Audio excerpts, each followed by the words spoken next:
स्वागत है आपका हिस्ट्री विथ के में। आज हम लोग ब्रिटिश कालीन भू राजस्व व्यवस्था रैयतवाड़ी प्रथा के बारे में जानेंगे। रैयतवाड़ी व्यवस्था ब्रिटिश कालीन भू राजस्व व्यवस्था थी। इसमें रैयत यानी कि किसान सीधे सरकार को लगान देता था। इसमें यानी अब कोई बिचौलिया नहीं था। प्रत्येक गांव का इसमें एक सर्वेक्षण करके रजिस्टर तैयार किया गया। उसमें किसानों के खेतों का रिकॉर्ड तैयार किया गया। इस व्यवस्था का जनक थॉमस मुनरो और कैप्टन रीड को माना जाता है। 1792 में रीड ने इसे तमिलनाडु के 12 महल, जो कि इन्हें मैसूर राज्य से प्राप्त हुआ था, में लागू किया। और बाद में ये 1820 में थॉमस मुनरो ने इसे व्यापक रूप से बड़े क्षेत्र में लागू किया था। क्षेत्र जहाँ लागू किया गया: मद्रास क्षेत्र, बम्बई क्षेत्र, पश्चिमी असम क्षेत्र, पूर्वी बंगाल क्षेत्र, कर्नाटक का कुर्ग क्षेत्र। और ये कुल मिलाकर के भारत का जो उस समय ब्रिटिश भूभाग था उसके 51% भाग पर इसे लागू किया गया। तो बाकी जो योजनाएं थी, बाकी जो व्यवस्था थी, उसमें से इसे सर्वाधिक 51% भाग पर लागू किया गया था। बाकी इससे कम क्षेत्र में लागू की गई थी व्यवस्थाएं थी। लगान की दर: इसमें लगान की दर दो तरह से निर्धारित की जाती थी। उपजाऊ भूमि का जो थी उसके उत्पादन का 60% और जो कम उपजाऊ भूमि थी उसके उत्पादन का 50%।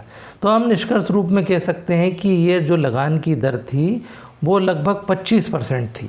25 नहीं, 50% थी। और इसमें भी समय समय पर परिवर्तन होता था। मतलब 50 तो थी ही सही, पर इसमें भी चेंजेस होते रहते थे। अब क्यों लागू की गई?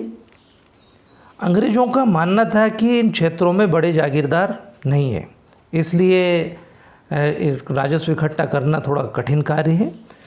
दूसरा, स्थायी बंदोबस्त जो व्यवस्था थी उसके बुरे परिणाम अब नज़र आने लगे थे। तीसरा, अंग्रेज़ों का मानना था कि बिचौलिए जो हैं वो किसानों से ज़्यादा कर वसूलते हैं और अंग्रेज़ों की बदनामी होती है। चौथा, किसान सीधे सरकार को लगान देंगे तो वे साहूकार और बिचौलियों के चंगुल से मुक्त रहेंगे। इस तरह का अंग्रेज़ों का मानना था। विशेषताएं: इस व्यवस्था की कुछ विशेषताएं देखते हैं। इस व्यवस्था में किसान को भूमि का स्वामी मान लिया गया। किसान सीधे सरकार को लगान देगा और अब कोई मध्यस्थता करने वाला बिचौलिया नहीं होगा। किसान अपनी ज़मीन को गिरवी भी रख सकते हैं, यानी कि उनको अगर ऋण लेना है तो वो अपनी ज़मीन को गिरवी भी रख सकते थे। यह व्यवस्था भारत के 51% ब्रिटिश भूभाग पर लागू की गई थी। लगान की दर 35 से लेकर 50% तक रखी गई थी। लगान नगद राशि के रूप में देना होता था, मतलब उपज के रूप में नहीं। पहले किसान की जो उत्पादन हुआ उसको बेच और फिर उससे जो राशि प्राप्त हुई है उसका 50% सरकारी खजाने में जमा करें। यदि कृषक लगान नहीं देता तो उसकी ज़मीन को जब्त करके और नीलाम कर दी जाती थी। दोष: आइए इस व्यवस्था के दोष देखते हैं।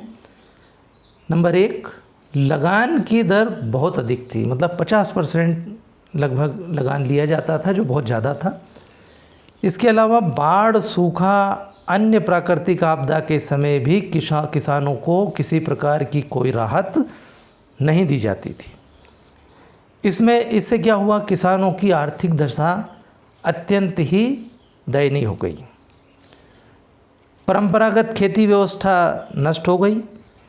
उसके स्थान पर किसान उन फसलों को बोने लगा जिससे नगद राशि अधिक मिले, जैसे कपास। इसका नतीजा क्या हुआ? खाद्यान्न की कमी हो गई, क्योंकि किसानों ने खाद्य फसलें बोना कम कर दिया।